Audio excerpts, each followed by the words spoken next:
someone had dropped a brick into her chest. It was from her best friend, Amy.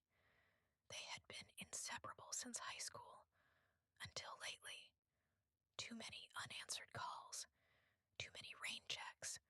Life had gotten noisy, busy, messy. Maya put the cup down, her fingers trembling slightly. Maybe it's nothing, she whispered to herself, but deep down she knew something was wrong. Later that evening, Maya met Amy at their favorite diner, a tiny place with peeling booths and the smell of pancakes all day long.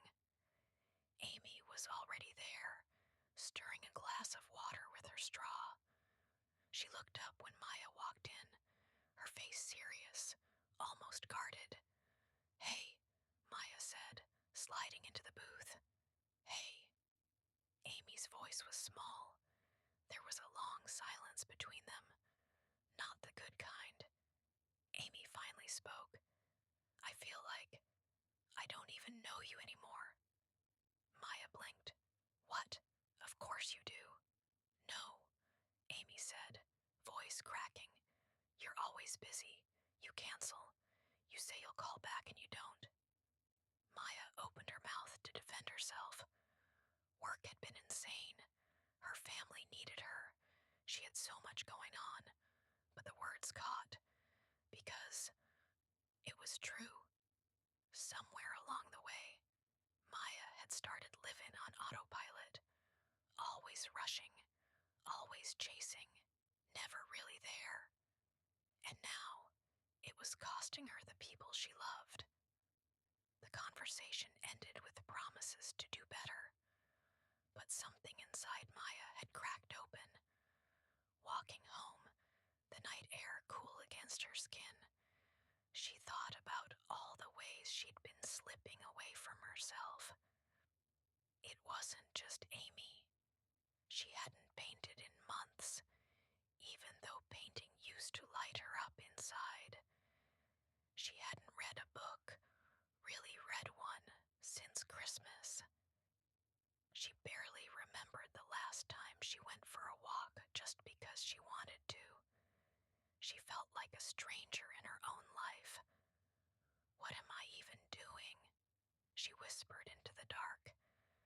The next few days were a blur. She went through the motions, answering emails, nodding through meetings, checking items off lists, but everything felt hollow. Until Friday afternoon. That's when she saw it. A flyer taped sloppily to the bus stop. Free art workshop for those who forgot how to dream. Saturday, 2 p.m. Maya stood there, staring. Her bus roared past without her. She almost didn't go. "You're too busy," the voice in her head said. "You'll be terrible. Everyone will laugh." But another voice, smaller but stubborn, whispered, "What if this is exactly what you need?" Saturday arrived, gray and chilly, perfect for staying home, perfect for excuses. But Maya got dressed, jeans, a hoodie, and sneakers, the kind she used to wear when she still believed in magic. She walked to the community center, heart hammering against her ribs. Inside, the room smelled like old wood and paint. Strangers milled about, all awkward smiles and quiet hellos. In the center, tables piled with brushes, canvases, and colors. Maya sat down. Her hands shook as she picked up a brush. At first, she didn't know what to paint.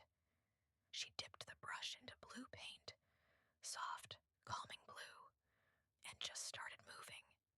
No plan, no fear. Stroke by stroke, something beautiful began to form. It wasn't perfect, but it was real. And for the first time in a long time, Maya felt real too. When she got home, her phone buzzed again. Another message. Not from Amy this time. From her boss. "Need Sunday shift. Emergency. Maya stared at the screen. The old Maya would have said yes immediately. The old Maya would have erased herself to be responsible. But the new Maya, the one who remembered how to breathe, how to feel, she paused. She thought about what she would be giving up.